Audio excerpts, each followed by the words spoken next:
Imagine this. You wake up tomorrow and discover that everything you have ever believed is wrong. Every rule, every tradition, every explanation you've been given suddenly becomes questionable. This is exactly what many philosophers have done throughout history. Their job is not to accept ideas simply because they are popular. Their job is to ask questions. And one of the biggest questions ever asked is, does God exist? Now, before we begin, it's important to understand something. Not all philosophers reject God. Many famous philosophers believed in God. Others did not. This video explores why some philosophers struggled with the idea of God. Let's begin.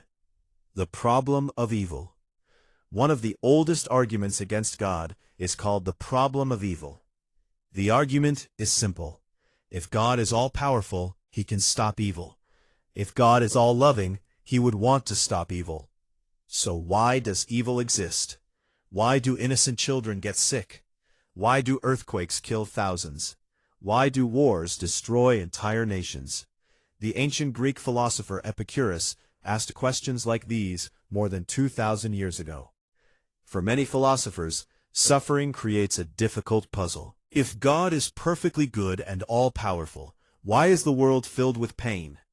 Believers have offered many answers, but the debate continues today. The lack of evidence. Another reason some philosophers reject God is because they believe there is not enough evidence. Think about it. We can observe stars. We can observe gravity. We can observe atoms. But can we directly observe God? Some philosophers argue that extraordinary claims require extraordinary evidence. One famous thinker, David Hume, argued that people should be skeptical of claims that cannot be tested or verified. To these philosophers, believing in something without evidence can be dangerous because it opens the door to believing almost anything. Science and natural explanations. As science advanced, many mysteries once explained by religion began receiving scientific explanations. People once believed gods caused lightning. Today we understand electricity and weather systems. People once believed diseases were punishments from supernatural forces. Today we understand bacteria and viruses. Because science successfully explains many natural events, some philosophers argue that God is no longer necessary as an explanation. This doesn't prove God doesn't exist, but some philosophers ask, if natural explanations already work, why add a supernatural one? The argument from contradictions. Some philosophers believe the traditional idea of God contains logical problems. For example, can an all-powerful being create a rock so heavy that he cannot lift it? If he can create it, then he cannot lift it. If he cannot create it, then he is not all-powerful. This famous thought experiment is called the omnipotence paradox. Philosophers love these kinds of puzzles because they test whether ideas remain consistent under scrutiny. Friedrich Nietzsche and the death of God. One of the most famous critics of religion was Friedrich Nietzsche. Nietzsche is often misunderstood. When he said, God is dead, he wasn't claiming that God literally died. Instead, he believed modern society was slowly abandoning religious beliefs. He worried that without religion, people might struggle to find meaning and morality. Ironically, Nietzsche's criticism wasn't simply an attack on religion. He was also worried about what would happen if faith disappeared completely. The challenge of different religions. Another issue that troubles some philosophers is the existence of many religions. Around the world, billions of people follow different faiths.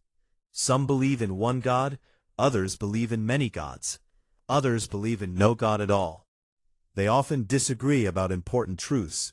Some philosophers ask, if one religion is correct, why do so many others exist? And if sincere people reach different conclusions, how can we know which belief is true? For some philosophers, this diversity creates doubt. Philosophers who believed in God.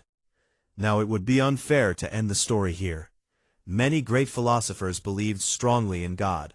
Thomas Aquinas argued that the universe must have a first cause. René Descartes believed reason pointed toward God's existence. Even today, many philosophers remain religious. So philosophy is not a battle between believers and non-believers. It is a search for truth. Conclusion: the reason some philosophers don't like the idea of God is not always because they hate religion.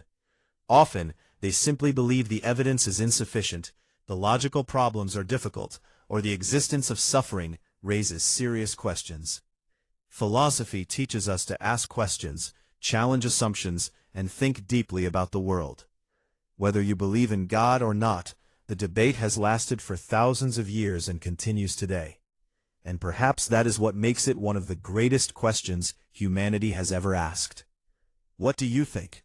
Do philosophers raise important concerns, or do you believe their arguments fail to explain the bigger picture? Let me know in the comments.